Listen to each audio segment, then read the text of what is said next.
My name is Mikael Allen, and I'm a senior, and today I will be talking about the Montgomery bus boycott.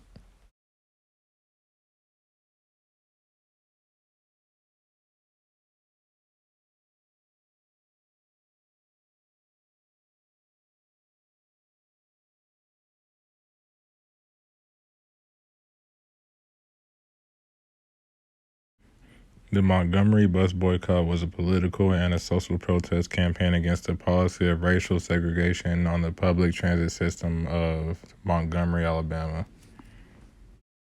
You can never whip these birds if you don't keep you and them separate. I found that out in Birmingham. You've got to keep the white and the black separate. The executive board of the Montgomery Improvement Association recommends that the 11-month-old protest against the city buses will be called off, and that the Negro citizens of Montgomery, Alabama will return to the buses on a non-segregated basis.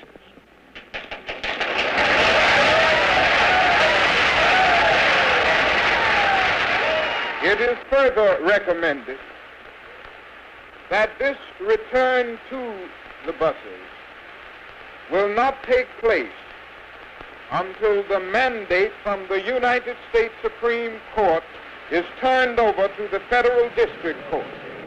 We have the assurance from authentic sources that this mandate will come to Montgomery in a matter of just a few days. For those 3 or 4 days, we will continue to walk and sell out.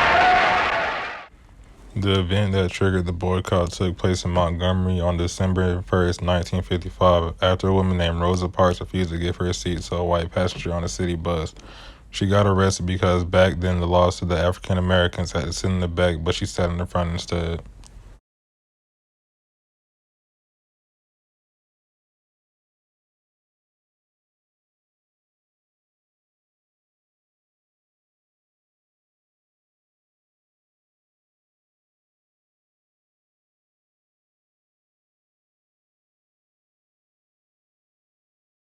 Was arrested on December 1st, 1955 for refusing to stand up on the orders of the bus driver after the white seats had been occupied in the front.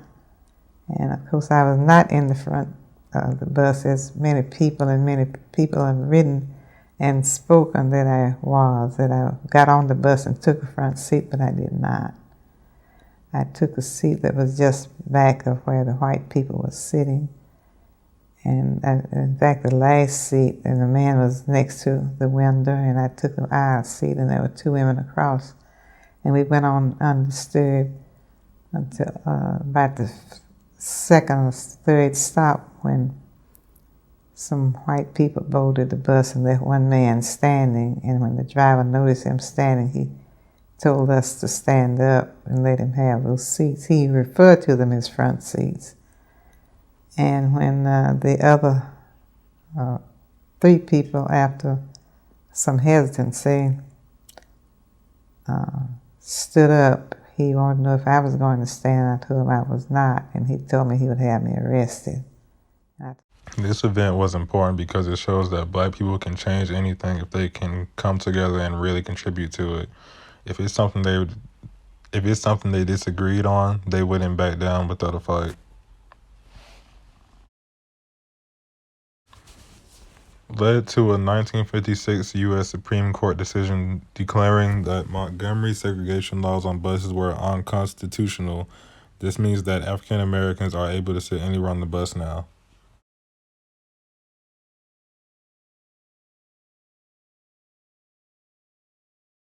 Hereby defy a ruling handed down by the United States Supreme Court ordering desegregation of public carriers.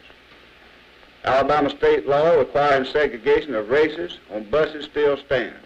As long as I am president of the Alabama Public Service Commission, I am going to see that our segregation laws are upheld. It affected the economy by making the city earn less money from public transportation. The reason why was because African Americans were the main people doing the boycott, and 75% of people who rode the buses were African American.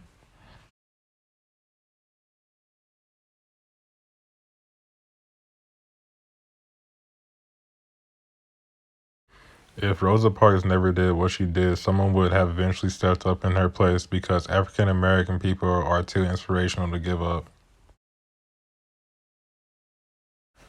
I think the reason we know so much about this event is because of Rosa Parks. She stood up against whites and laws at the same time because they were unfair, and her doing that started a boycott that made a change to the law.